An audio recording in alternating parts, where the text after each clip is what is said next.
चलिए, तो शो की शुरुआत होने वाली है आपकी फाइनेंशियल प्लानिंग के सेशन के साथ। पंकज मठपाल जो कि एमडी हैं ऑप्टिमम मनी मैनेजर्स के, हमारे साथ जुड़ गए हैं, और साथ ही विश्वजीत पराशर जो कि हमारे दूसरे मेहमान हैं, म्यूचुअल फंड एक्सपर्ट, और ये दोनों मिलकर जो हैं आपकी लाइव फाइनेंशियल प्लानिंग करेंगे। आप दोनों का स्वागत है शो में। पंकज जी, यूट्यूब से सवाल लेंगे सबसे पहले निशांत सिंह जी का, और लक्ष्य इनका 1 CR है, अवधि इनकी 10 साल की है, SIP कर रहे हैं 27,000 रुपये की, 8 फंड है इनके पोर्टफोलियो में, और फंड्स के नाम फ्लैश भी हो रहे हैं, मैं पढ़ भी देती हूँ। पराग पारेख का फ्लेक्सी कैप है, Kotak large and mid cap है, Nippon India Nifty mid cap है, इनके पास ICICI Pru energy opportunity, Nifty small cap, multi asset, equity and debt, और इंडिया अपॉर्चुनिटी। ICICI के इनके पास 5 फंड्स हैं, और बाकी इन्होंने अलग AMCs के लिए हैं। लेकिन हाँ, कंसंट्रेशन बहुत ज़्यादा इनके पोर्टफोलियो में एक ही मार्केट कैप की ओर दिखाई दे रही है। 39 साल की इनकी उम्र है। बताइए पोर्टफोलियो कैसा है, और अब किस तरह से अपने निवेश के लक्ष्य के करीब जाने के लिए इन्हें अपनी इन्वेस्टमेंट में बदलाव करने होंगे। कविता जी नमस्कार। विश्वजीत जी नमस्कार।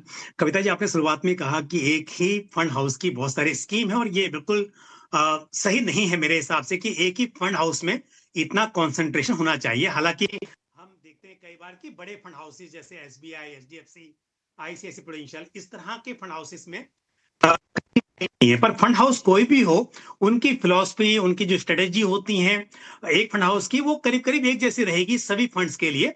तो इसके लिए इतना कंसंट्रेशन एक फंड हाउस में रहना शायद उचित नहीं होगा। तो बात करते हैं। देखिए, पहले टारगेट की अगर बात करें, 1 करोड़ रुपए 10 साल में 27,000 की SIP से 12% के CAGR पर कैलकुलेट करें तो करीब 60 लाख रुपए इकट्ठा हो सकते हैं। तो यदि 1 करोड़ इकट्ठा करना है तो इन्हें बढ़ानी होगी SIP। और आसान तरीका यह है कि एक तो 27 को अभी 30 कर दें, क्योंकि यदि हम ये कहें कि बाद में स्टेप अप जो करना है बहुत ज्यादा करना हो तो वो भी मुमकिन नहीं होता है, क्योंकि इनकम भी एक रेशियो में बढ़ती है। तो यदि 30,000 अभी कर दें SIP का अमाउंट 27 से बढ़ाकर, और फिर 10% से स्टेप अप करें हर साल, तो ये 1 करोड़ रुपया इकट्ठा कर पाएंगे 10 साल में। तो ये तो टारगेट है, काफी करीब है, ये मुमकिन है। दूसरी बात यह है कि जो स्कीम की हम बात कर रहे हैं, देखिए, एक तो ICICI prudential energy opportunity fund, इसमें आप SIP रोक दें, क्योंकि आप लॉन्ग टर्म की बात कर रहे हैं। किसी भी थीमेटिक फंड में लॉन्ग टर्म में इन्वेस्ट करने के बजाय डाइवर्सिफाइड फंड्स में इन्वेस्ट करना बेटर होगा। और इससे आप डाइवर्ट कर दें ICICI prudential multi asset fund में, जो ऑलरेडी पोर्टफोलियो में है, आप SIP कर रहे हैं 2,000 की, उसमें उसमें ही इस अमाउंट को भी, जो एनर्जी फंड का अमाउंट बचेगा SIP रोकने से, उसे यहां पर डाइवर्ट कर दें। दूसरी बात यह है कि बाकी सारे फंड्स आपके अच्छे हैं, लेकिन मिड कैप में एलोकेशन कम है। अभी यदि आपको अमाउंट बढ़ाना हो तो मेरी राय ये होगी कि ऑलरेडी आपके पास Nippon India mid cap index fund है, उसमें ही बढ़ा लें SIP। लेकिन मिड कैप में थोड़ा सा लॉन्ग टर्म के हिसाब से एलोकेशन बढ़ाया जा सकता है। तो ये राय है। All the best to you. चलिए, फ़ोन लाइन पर हमारे साथ है नहीं, लेकिन आपने बदलाव बता दिए हैं इनको, और उम्मीद करते हैं कि ये उसी मुताबिक चेंजेस करें। एनर्जी फ़ंड को जो है बंद करने की सलाह दी जा रही है। ICICI प्रू मल्टी एसेट में अपने इन्वेस्टमेंट को आप बरकरार रख सकते हैं। SIP ज़रूर बढ़ानी है, स्टेप अप करनी है, तब जाके ही आपका जो करोड़पति बनने का लक्ष्य है वो पूरा हो पाएगा। अजय जी का सवाल लेते हैं, फ़ोन लाइन पर हमारे साथ हैं। नमस्कार, कैसे हैं? नमस्कार सर। मैम ठीक है, आप बताइए। बिल्कुल ठीक, thank you so much. Ajay ji, आपका सवाल हमारे पास है। Parag Parekh flexi cap, Kotak multi cap, ICICI Pru का रिटायरमेंट फंड आपने लिया हुआ है, Invesco India large and mid cap, Motilal Oswal mid cap, Bandhan small cap, ये हैं आपके फंड्स? जी मैम, जी मैम। ओके, चलिए ठीक है। 22 साल के लिए इन्वेस्टमेंट करनी है, 34 साल की आपकी उम्र है फ़िलहाल, है ना? 6 फंड्स में आप पैसे डाल रहे हैं। आपका लक्ष्य क्या होगा 22 साल के बाद? आपको ये क्या एक एक्यूमुलेट करना है, कितना इकट्ठा करना है, कोई आइडिया? मैंने मैम ये नहीं सोचा हुआ है। मैं एक्चुअल में इधर मेरा NPS में भी PPF में भी पैसा कटता है, तो मैंने ऐसे जस्ट बनाया एक जो हमारा रिटायरमेंट है का फंड है, वो रिटायरमेंट के पर्पज से रखा हुआ है। बाकी जो है वो एजुकेशन के लिए बच्चे का, और उसके लिए होम लेने के लिए, ऐसा कुछ है बस। और ओके, नहीं रखा है कि कितना एक्यूमुलेट होगा। 5% से 10% तक इसको हर साल बढ़ा सकते हैं मैम। ओके, ओके, चलिए ठीक है। तो बता देते हैं आपको क्या करना चाहिए फंड मिक्स के लिहाज से और आपकी निवेश की राशि के लिहाज से। बताइएगा विश्वजीत जी। जी बिल्कुल अजय जी, आपने जो पोर्टफोलियो बनाया है वो काफी अच्छा है। बहुत अच्छे उम्दा फंड्स आपने ले रखे हैं, काफी डाइवर्सिफाइड पोर्टफोलियो है। अगर पोर्टफोलियो में थोड़ा सा बदलाव की बात करें तो मेरे हिसाब से आप रिटायरमेंट की प्लानिंग भी कर रहे हैं और बच्चों के गोल्स की प्लानिंग भी कर रहे हैं, तो कोशिश करें सिप को जो गोल के लिए है उसी से लिंक कर दें, ताकि आपको पता रहे कि कौन सा गोल कितना दूर है और कितना अचीव करना अभी मुश्किल है या आसान है। तो आप एक क्वांटिफाई करेंगे अपने गोल्स को, जैसे बच्चों की पढ़ाई है या शादी है, इन्फ्लेशन लेकर ऐड करेंगे तो आपको बहुत आसान हो जाएगा अपनी पूरी फाइनेंशियल प्लानिंग करना। जहां तक अभी आपका सवाल देखें, पोर्टफोलियो में एक आईसीआईसीआई प्रुडेंशियल का रिटायरमेंट इक्विटी फंड है, अच्छा फंड है रिटायरमेंट के हिसाब से। बट अभी आपकी एज जो है 34 साल है और रिटायरमेंट मुझे लगता है जैसे आपने 20-22 साल की प्लानिंग करी है तो अभी काफी समय है। तो यहाँ पे जो ये फंड है इसमें आपको थोड़ा सा लॉक इन पीरियड का दिक्कत रहेगी, 5 साल से पहले आप पैसा निकाल नहीं सकते और आप एसआईपी कर रहे हैं। तो लमसम हो तो ठीक है, बट कोशिश करें एसआईपी अगर आप प्रेफर करें तो डाइवर्सिफाइड इक्विटी फंड्स में ही करें और इसमें जो पैसा पड़ा है उसको रहने दें। तो मेरे हिसाब से इस फंड से एसआईपी को स्विच करके आप आईसीआईसीआई प्रुडेंशियल का ही लार्ज कैप फंड ले सकते हैं, तो वो भी कंजर्वेटिव अप्रोच है और बहुत अच्छा आपको रिटर्न्स भी मिलेंगे। तो आप निकालें ना, बस इतना ही आपको ध्यान रखना है कि ये रिटायरमेंट के लिए लिंक किया हुआ और इसमें से मुझे पैसा विड्रॉ नहीं करना है, तो पावर ऑफ कंपाउंडिंग का पूरा लाभ मिलेगा। और अगर हम आपने जैसे अभी अमाउंट सोचा नहीं है कितना कॉर्पस बनेगा, तो अगर 24,000 की एसआईपी आप कंटिन्यू करते हैं 22 वर्ष के लिए तो काफी अच्छी अवधि है, लंबा टाइम होराइजन है। 12% का सीएजीआर लेके चले तो 2,83,00,000 यहाँ बन जाते हैं और आपके पास 3 लाख का अभी कॉर्पस वैल्यू भी है, तो ये भी करीब करीब 36 लाख बन जाता है। तो टोटल अगर हम करें तो 3,19,00,000 रुपए बन जाता है। और आपने बहुत अच्छी बात कही कि आप हर साल 5% 10% का स्टेप अप कर रहे हैं, तो ये अवश्य करें, इससे आप इन्फ्लेशन को भी बीट कर पाएंगे। थोड़ा सा बदलाव फंड में, बाकी जो फंड्स हैं वो काफी अच्छे हैं। अगर आप चाहें तो कोटक का आपने मल्टी कैप फंड ले रखा है, लेकिन पोर्टफोलियो में large cap mid cap small cap तीनों अच्छे पर्याप्त मात्रा में है, तो इसकी जगह भी आप कोटक का ही कॉन्ट्रा फंड कंसिडर करें, तो एक डिफरेंट इन्वेस्टमेंट स्टाइल भी आपके पोर्टफोलियो में आ जाएगा और अच्छा डाइवर्सिफाई पोर्टफोलियो बन जाएगा। तो ये थोड़े से छोटे छोटे बदलाव हैं, इनको करें, बाकी बहुत अच्छे फंड्स आपने ले रखे हैं। चलिए, मोटा मोटा थम्स अप आपको दे रहे हैं विश्वजीत जी आपकी प्लानिंग पर अजय, लेकिन कोई और सवाल आपको पूछना है इनसे? नहीं मैम, ठीक है। Okay, all the best. चलिए, शुभम पांडे जी का सवाल लेते हैं। शुभम हमारे साथ फोन लाइन पर नहीं है शायद। हेलो। शुभम, आपको मेरी आवाज आ रही है? हाय, गुड इवनिंग, कैसे हैं? गुड इवनिंग मैम, आप कैसे हैं? मैं बिल्कुल ठीक। कहाँ से बोल रहे हो आप शुभम? मैम मैं रायबरेली यूपी से बोल रहा हूँ। मैं एक डॉक्टर Okay. हूँ, यहाँ पे प्रैक्टिशनर हूँ। Okay, lovely lovely. ठीक है, बताइए, आपने अपना पोर्टफोलियो बना रखा है, फंड्स के जी, नाम मैम। आप एक बार क्रॉस चेक कर लेंगे? जी जी जी मैम। बताइए। हेलो। हाँ मैम। जी। मैम मैं अभी 38 इयर्स का हूँ। मैं ये 28 years when I was 28 years of age तब से मैं स्टार्ट किया था। तो उस टाइम मैंने कुछ फंड्स, एक दो फंड जोड़े थे, अब मैं थोड़े से और जोड़ दिया है मैंने अभी तक में। तो एट प्रेजेंट मेरा portfolio is around 50 to 54 lakhs के आसपास है अभी उसका वैल्यू। ओके तो ओके। मैं ये जानना चाह रहा था कि तो मेरे फंड है उसमें मैम एचडी फ्लेक्सी में मैंने अभी 20,000 का कर दिया है। तो ओवरऑल एसआईपी 62,000 की जा रही है। तो मुझे Okay, ये done. जानना है कि मेरे पास टाटा स्मॉल कैप है, तो मैं इसको कंटिन्यू करूं, इसमें 6,000 की है, तो इसको मेरे पास 3 स्मॉल कैप हैं, तो मतलब shall I merge it into one और shall I continue with the same okay, 3 small cap? ठीक है। तो मेरे पास कुछ लमसाउंट है, वो मैंने बताया हुआ है। तो मेरा टारगेट है या अराउंड 60 इयर्स ऑफ एज तक अराउंड 15 CR के आसपास।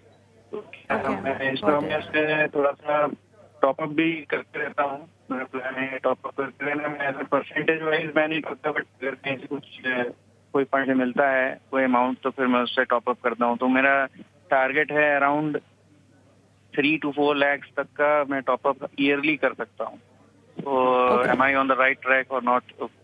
चलिए, इंटरेस्टिंग, काफ़ी जी, काफ़ी अच्छे से आपने अपनी प्लानिंग की है। पंकज जी अब बताइएगा, फ़ंड सबसे पहले बताइए। 8 फ़ंड हैं और 4 में इन्होंने लमसम भी इन्वेस्ट किया हुआ है। फ़िलहाल 62,000 का इनका अमाउंट है, बताइए। बिल्कुल, देखिए आपने अच्छी प्लानिंग की है। हालाँकि फंड्स अच्छे हैं पर फिर भी कुछ बदलाव की मैं आपको राय दूँगा। उसकी वजह ये है जैसा शुभम जी आपने भी कहा कि आपके पास में 3 स्मॉल कैप फंड हैं, तो मेरे हिसाब से ज़्यादा हैं, तो उसे कम करने के लिए और थोड़े से पोर्टफोलियो को बैलेंस करने के हिसाब से कुछ सुझाव ज़रूर दूँगा। तो पहले हम बात करते हैं टारगेट की। जो टारगेट आप कह रहे हैं कि 20 करोड़ रुपए चाहिए आपको 22 साल में क्योंकि 38 की एज है और 60 इयर्स की एज में आप अचीव करना चाहते हैं, तो अगर जो अभी 54 लाख रुपए आप इकट्ठा कर चुके हैं, 62,000 रुपीस पर मंथ की एसआईपी है, 12% के सीएजीआर पर करीब आप 14 करोड़ के आसपास यानी 13 करोड़ 85 लाख के आसपास इकट्ठा हो सकता है। तो अब यहाँ पर एक चीज है, यदि आपको 20 करोड़ पूरा करना है जो आपने लिया है, तो 8% से आपको स्टेप अप करना होगा जो क्वाइट पॉसिबल लगता है। 8% से हर साल आप बढ़ाते रहें एसआईपी को, तो टारगेट आपका पूरा हो सकता है। दूसरी बात यह है कि आपने कहा कि पोर्टफोलियो में थीमेटिक फंड है और उसमें भी करीब 5,72,000 रुपए आप बता रहे हैं, पर कौन सी थीम है ये आपने नहीं बताई। लॉन्ग टर्म के लिए ध्यान रखिए, डाइवर्सिफाइड फंड सुटेबल होते हैं। थीम्स टाइम टाइम पर उनकी परफॉर्मेंस चेंज होती रहती है, तो किस वक्त पर किस इकोनॉमिक सिचुएशन में कौन सी थीम बेटर परफॉर्म करेगी, उसका यदि आइडिया है आपको तो आप उनमें निवेश करें और सही समय पर वहां से रोटेट भी करते रहें, यानी कि किसी और थीम में स्विच करने की जरूरत हो तो करना चाहिए। अगर वो आपको टाइम नहीं है, उतनी जानकारी नहीं है, तो बेटर है कि आप डाइवर्सिफाइड फंड्स में ही रहें। बहरहाल नाम मेरे पास नहीं है आपके थीमेटिक फंड्स के, तो मैं किस में से निकलना है रहना है वो नहीं बता पाऊंगा। दूसरी बात यह कि लार्ज कैप में आपके पास देखिए एचडीएफसी लार्ज कैप फंड है और एचडीएफसी फ्लेक्सी कैप फंड भी है। तो क्योंकि फ्लेक्सी कैप के जरिए भी आपका लोकेशन काफी हो रहा है और समय भी लंबा है, तो मेरी राय यह है कि एचडीएफसी लार्ज कैप फंड में एसआईपी रोक दें। उसकी जगह आपके पास एचडीएफसी मिड कैप फंड में लमसम है, उसमें ही एसआईपी आप शुरू कर लें। तो फ्लेक्सी कैप कंटिन्यू रहेगा, लार्ज कैप में एसआईपी रोकने की मैं सलाह दे रहा हूं और उस पैसे को आपको एचडीएफसी मिड कैप फंड में ऐड करना है, उसमें एसआईपी करनी है। साथ ही जो आपने भी कहा 3 स्मॉल कैप फंड है, उसमें से आप एसबीआई स्मॉल कैप फंड को रोकिए, उसमें एसआईपी रोक दीजिए और उसकी जगह पर आपके पास एसबीआई का ही large and mid cap fund है, उसमें एसआईपी का अमाउंट बढ़ा दीजिए। तो 2 फंड्स आपको एसआईपी बंद करनी है और अपने पोर्टफोलियो में जो फंड्स हैं उन्हीं में, एक तो एचडीएफसी मिड कैप फंड और दूसरा है SBI large mid cap fund, उनमें एसआईपी का अमाउंट बढ़ाना है। All the best to you. चलिए शुभम, कोई सवाल पूछना है आपको? मैम एक जानना था कि मेरे पास टाटा मिड कैप में मेरा लमसम है कुछ, तो हाँ। क्या मैं इसको रहने दूं, ग्रो करने दूं या फिर इसमें कुछ चेंज करूं? And I want to stop my this thematic lump sum और मैं इसको मर्ज करना चाहता हूं किसी एसआईपी में टॉप अप करने के थ्रू। तो ये जो चल रही है एसआईपी, इसी में से किसी में टॉप अप कर लूं, थीमेटिक वाले को थीमेटिक हटा दूं क्योंकि मेरे पास अभी तो टाइम नहीं रहता है उसको लुक आफ्टर करने का। तो इन थीमेटिक को किसी एक में अगर मुझे मर्ज करना हो तो किसमें बेटर रहेगा? बताइए पंकज सर। कौन सी थीम है आपके पास वो बता देंगे तो मैं और बेटर आंसर दे पाऊंगा। कौन सी थीम है? ये सर थीमेटिक में पीएसयू है, आदित्य बिरला का पीएसयू है और कॉन्ट्रा फंड्स हैं एक दो। एक्चुअली सर वो उसमें 5-6 हैं, तो मैं उस थोड़ा थोड़ा है तो amount। एक काम मैं कीजिए सोच रहा हूँ शुभम, कि उसको क्योंकि पूरा अभी वो हटा के न्यू एक में डिटेल्स करने हैं। की।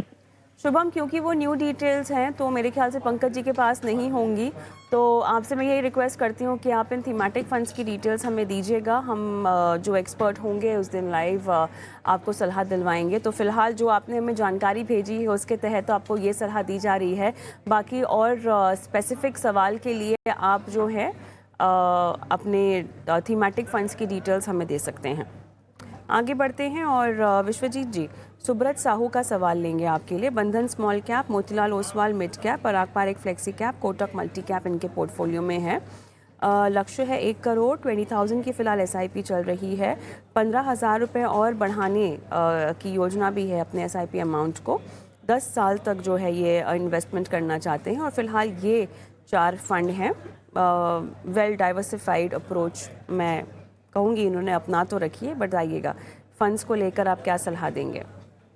बिल्कुल, जैसा आपने बताया कविता जी, बिल्कुल डाइवर्सिफाइड अप्रोच है और फंड्स भी जो चुने हैं काफ़ी अच्छे हैं। ज़्यादातर हम इन फंड्स का ज़िक्र करते रहते हैं। तो मेरे ख्याल में फंड्स बहुत अच्छे हैं। Small cap Bandhan small cap भी बहुत अच्छा है। मोतीलाल का मिड कैप है, पराग पारी का फ्लेक्सी कैप है, कोटक का मल्टी कैप है। और ये एसआईपी बढ़ाना चाहते हैं, तो 20,000 की एसआईपी है अभी, 35 की करना चाहते हैं। तो मेरे हिसाब से करीब करीब 7,000 की एसआईपी इनको निप्पॉन इंडिया के लार्ज कैप फंड में करनी चाहिए या फिर आईसीआईसीआई प्रूडेंशियल के लार्ज कैप फंड में करनी चाहिए, ताकि एक प्योर लार्ज कैप फंड इनके पोर्टफोलियो में आ जाए। और जो बाकी 8,000 बचते हैं वो इन्हीं एग्जिस्टिंग फंड्स में अगर ये 2-2 हजार बढ़ा दें तो 7-7 हजार के अमाउंट के सारे ही फंड्स, करीब करीब 5 फंड्स हैं जो 7,000 के अमाउंट के हो जाएंगे, तो ट्रैक करना भी आसान रहेगा। तो मेरे ख्याल में पोर्टफोलियो में तो यही सलाह रहेगी। हाँ, अगर चाहते हैं तो कोटक मल्टी कैप को भी चेंज कर सकते हैं, जैसा कि मैंने बताया कोटक का कॉन्ट्रा फंड, क्योंकि बाकी large cap mid cap small cap इनके पास ऑलरेडी है ही। मल्टी कैप भी बहुत अच्छा फंड है, बट अगर चाहें तो एक different investment style same AMC का ले सकते हैं, कोटक कॉन्ट्रा फंड। तो एक डाइवर्सिफिकेशन के पॉइंट ऑफ व्यू से काफी अच्छा पोर्टफोलियो बन जाएगा। अगर हम उनके गोल्स की बात करें तो जो अवधि है वो 10 वर्ष की है, तो थोड़ा सा टाइम होराइजन थोड़ा सा कम है। तो 35,000 की अगर एसआईपी करते हैं तो करीब करीब 78 लाख रुपीस बनते हैं, अगर हम 12% का सीएजीआर लेके चले। और वहीं पर 1,45,000 इनके पास कॉर्पस अभी है, तो ये भी अगर जोड़ लें तो करीब करीब 4.5 लाख बन जाता है, तो 83 लाख बनता है। तो 1 करोड़ का लक्ष्य थोड़ा सा दूर है, तो इसके लिए इनको अपनी एसआईपी बढ़ानी पड़ेगी। 35,000 से भी ज्यादा, करीब करीब 43,000 की एसआईपी करनी पड़ेगी, तब जाकर ये अपने 1 करोड़ के लक्ष्य तक पहुंच पाएंगे। या फिर हर वर्ष अपना 5% स्टेप अप करते हैं अपनी एसआईपी में, तो ये अपने 1 करोड़ के लक्ष्य तक पहुंच जाएंगे। तो मेरे हिसाब से कोशिश करें अपना जो स्टेप अप है, या तो टाइम होराइजन थोड़ा सा बड़ा कर लें, क्योंकि अगर 35,000 की एसआईपी में अगर हम 10% का स्टेप अप करें और 15 वर्ष की अवधि कर दे तो करीब करीब 3 करोड़ रुपया बन जाता है। तो मेरे हिसाब से थोड़ा सा टाइम होराइजन अगर ये चेंज कर सकते हैं तो बेटर रहेगा। अदरवाइज ये थोड़े से फंड्स में बदलाव है, इनको अवश्य कर लें। ऑलराइट, सुब्रत को आपने फ़िलहाल ये सलाह दी है जहां पर उन्हें बस मल्टी कैप से निकलना है, कॉन्ट्रा में निवेश करने की आप सलाह दे रहे हैं। निप्पॉन के लार्ज कैप में आपने कहा है, निप्पॉन इंडिया लार्ज कैप में जो है, निप्पॉन इंडिया लार्ज कैप में आपने इनको कहा है कि निवेश शुरू करना है। ओके, चलिए शेखर का एक सवाल ले लेंगे पंकज जी, ये यूट्यूब के ज़रिए ही है। और Nippon India small cap, Parag Parikh flexi cap, Mirae asset large and mid cap, HDFC mid cap इनके पास है। 1 CR, 15 साल, 14,000 का एसआईपी का इनका अमाउंट है और 4 फंड्स हैं। ये 4 फंड्स हैं, चारों बेहतरीन फंड्स हैं। स्मॉल कैप भी है, फ्लेक्सी कैप है, लार्ज एंड मिड कैप है और साथ में अलग से मिड कैप फंड भी है। तो वेल डाइवर्सिफाइड पोर्टफोलियो है। जहां तक टारगेट का सवाल है, 1.5 करोड़ रुपए 15 साल में। अगेन जो एसआईपी कर रहे हैं 14,000 पर मंथ की, 12% के सीएजीआर पर करीब इनके पास 67 लाख रुपए इकट्ठे हो पाएंगे। तो यदि 1.5 करोड़ इकट्ठा करना है 15 साल में तो 14% से स्टेप अप करना होगा। कविता जी, मैंने पहले सवाल में भी कहा था कि ऐसा हर साल 14% से बढ़ाने के लिए आपकी इनकम उस तरह बढ़नी चाहिए। तो हम 14% जगह अगर 10% का स्टेप अप रखें तो ये मेरे हिसाब से एक रीजनेबल रहेगा। कभी कभी उम्मीद है कि आप एक साल में 15 नहीं 20% भी बढ़ा सकते हैं, 10 से ज्यादा बढ़ा सकते हैं, लेकिन हर साल 10% फिक्स रखिए, बाकी जब ज्यादा हो सके तब कीजिए।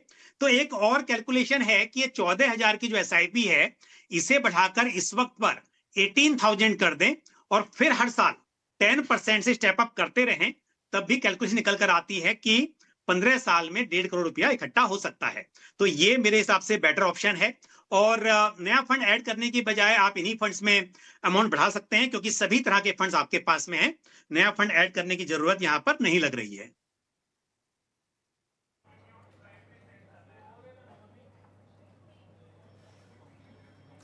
ऑलराइट, चलिए मेरे ख्याल से यहाँ पर आपने सलाह दे दी है शेखर को, और इसी के साथ सवाल जवाब के सिलसिले को हम फिलहाल यहीं पर समाप्त करते हैं। बहुत बहुत धन्यवाद आप दोनों का, समय दिया दर्शकों की लाइफ फाइनेंशियल प्लानिंग की आपने आज। और दर्शकों को भी बता दें कि अगर अपने सवाल हम तक पहुंचाना चाहते हैं तो व्हाट्सएप नंबर आपके स्क्रीन पे हम फ्लैश कर रहे हैं, अपने सवाल भेजिएगा। और साथ ही आप यूट्यूब पर भी अपने सवाल छोड़ सकते हैं कमेंट बॉक्स में। हम एक